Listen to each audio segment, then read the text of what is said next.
Evet sevgili dostlar, yine bir cumartesi günü hafta sonundan selamlar.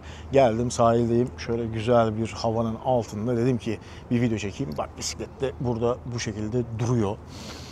Bisiklete geldim, çektim. Bu şekilde dedim ki bana yöneltilen en önemli sorulardan bir tanesi, özellikle son zamanlarda online PT, online danışmanlık hakkında ne düşünüyorsunuz hocam diyen belli bir kitle var. Valla güneş vuruyor ama manzara güzel olduğu için bu şekilde çekiyorum arkadaşlar. Rüzgar da var. Mikrofon umarım rüzgarı çok fazla size yansıtmaz. Evet, konu şu. Online PT.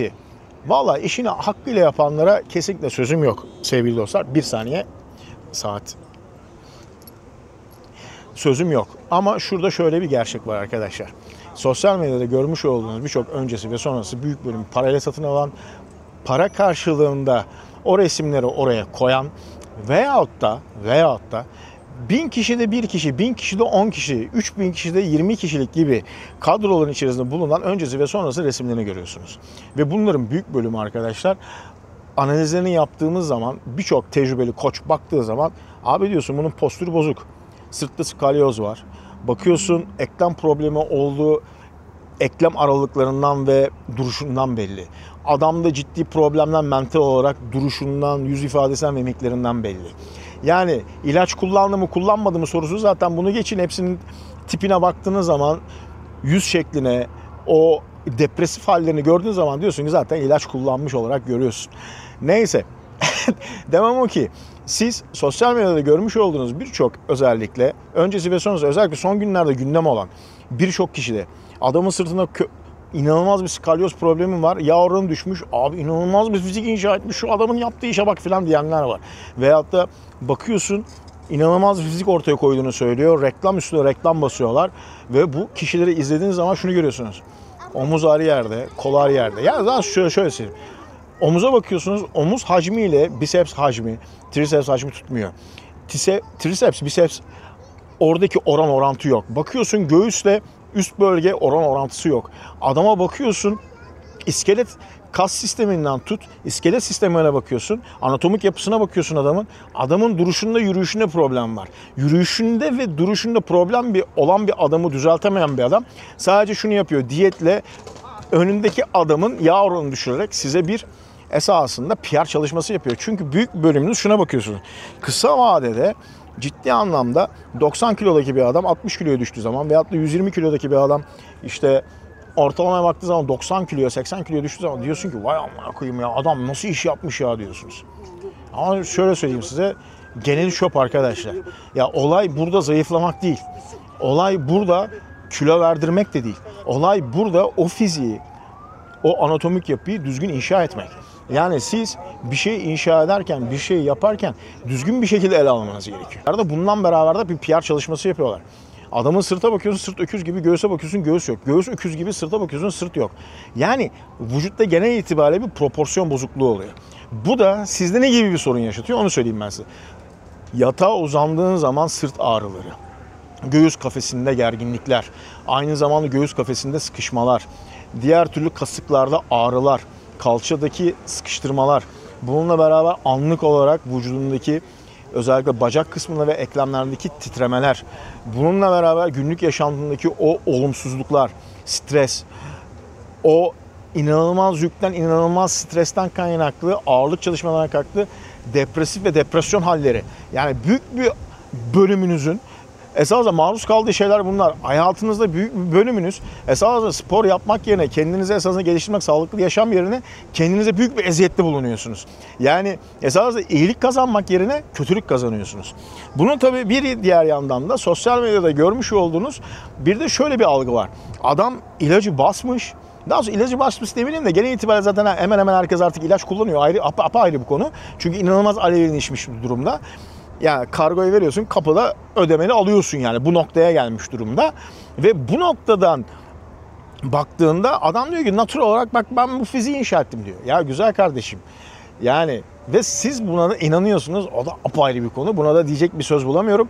Çünkü %98'i, öyle söyleyeyim ben size, içeride %2'lik, %3'lük bir dirim var 100 bareminden baktığın zaman. Çünkü neden? Gerçekten bu işi hakkıyla Ciddi bir şekilde. Karşısındakinin postür analizini yaparak, ya bunu apps üzerinden değil bu arada. Apps dediğimiz şey zaten ya Google ya da işte Apple Store üzerinden yapılan bu Play Store ya da App Store üzerinden yapılan bu aplikasyonlar zaten baydı artık beni. Çünkü hepsi kopyala yapıştır. Bu arada kopyala yapıştır demiş olduğumuz sistemde herhangi bir problem de yok. Onu da dile getireyim. Neden mi yok? Çünkü olay tamamıyla siz birisine hazır paket de verseniz o hazır paketin üzerine karşıdaki kişiyi deneyimleyebiliyor olmanız lazım. Yani benim mesela level 1 paketim var arkadaşlar. Ben herkese fix onu veriyorum. Onu veriyorum ama sorun şurada. Geri bildirim alıyorum. O geri bildirimin üzerine o paket sürekli değişiyor. Ama geri bildirim yapmayan insanlarda maalesef ki herhangi bir gelişme olmuyor. O paketin aldığı, o vücudun verdiği, evrildiği noktaya kadar gidebiliyor sadece. Ondan sonra tıkanıp kalıyor. Çünkü neden? Belli bir yerden sonra herkese şöyle bir özgüven geliyor. Ben çözdüm bu işi ya, ben artık paket almama gerek yok. Benim hatta bu süreçten sonra bir daha herhangi bir online danışman ve koça da ihtiyacım yok noktasına öyle geliyor ki. Zaten bizdeki en büyük problem bu. Ki Türkiye'deki sporcuların en büyük problemi bu. Olimpiya şampiyonlarına bakıyorsun, adamın koçu var, birebir antrenman yapıyor. Bizdekilere bakıyorsun, ya benim kimseyle antrenman yapmaya, bana kimsenin herhangi bir şeyde trainer etmesine gerek yok. Benim öyle bir şeye ihtiyacım yok. Çünkü ben kralım diyor adam yani. Anladın mı? Bana bir tane body yeter diyor adam yani. O kafayla gidiyorlar.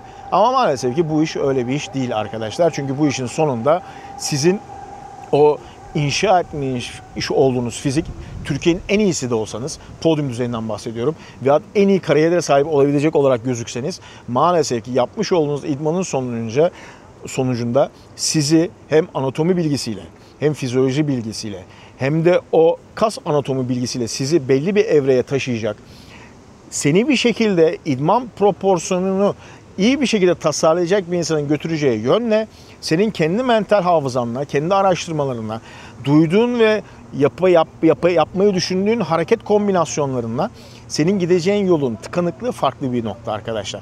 Bunu ilk başta anlamanız lazım. Ama maalesef ki bizim ülkemizde bu işler böyle yürümüyor. Bizde çünkü herkes bir var yemez. Herkes var yemezin ötesinde herkes bu işi biliyor. Herkes işi zaten süper layığıyla yapıyor. Herkes zaten muhteşem bir şekilde ilerliyor. Onun için kimseye laf da söyleyemiyorsun.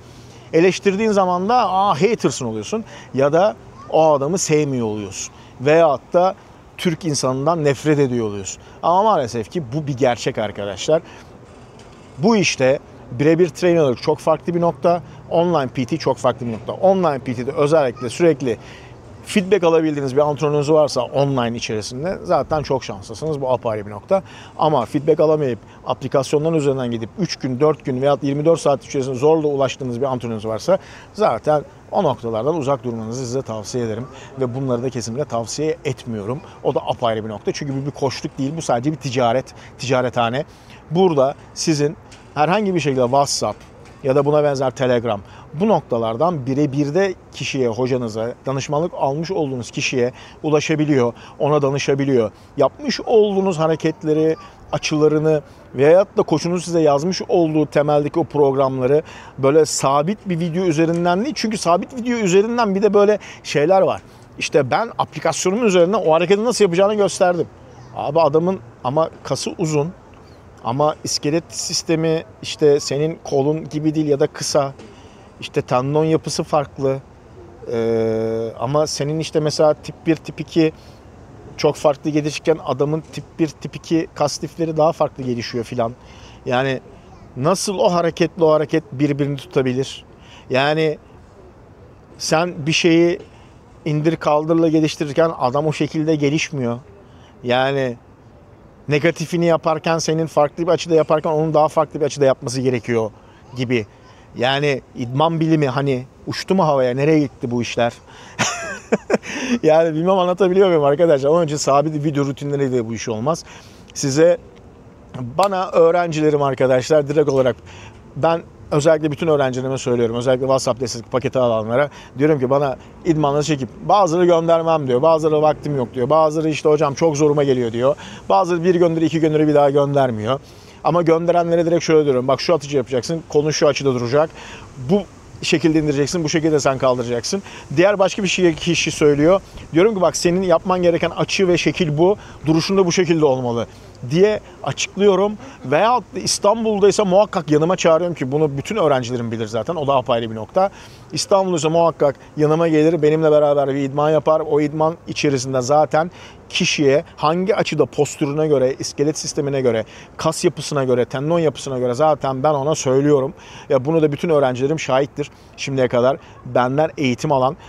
Bunu başarabilen olmuştur, yılan olmuştur. Buna kibrine ve egosuna yenik düşüp giden olmuştur.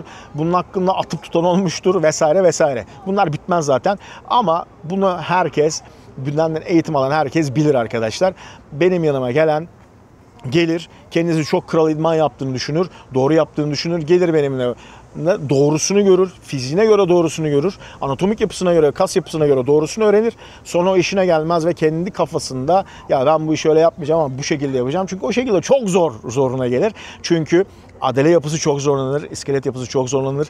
Çünkü gelişim de orada başlar ama bundan hemfikir olamaz daha doğrusu. Burada kafa basmaz, basmadığı için de gitmeyi tercih eder arkadaşlar. Bunu da unutmayın. Onun için doğru yoldan şaşmayın derim size. Bunun dışında da pek fazla söyleyebileceğim bir şey yok bu online eğitimlerle alakalı. Bu şekilde de sahilde deniz manzaralı şöyle güzel bir video çekmek istedim. Bilginiz olsun sevgili dostlar. Hadi bakalım hepinize kolay gelsin. Ben kardiyoma devam edeyim. Size şöyle bir 10 dakikalık bir video yapayım dedim. Şimdi basayım gideyim hemen. Hadi bakalım kolay gelsin.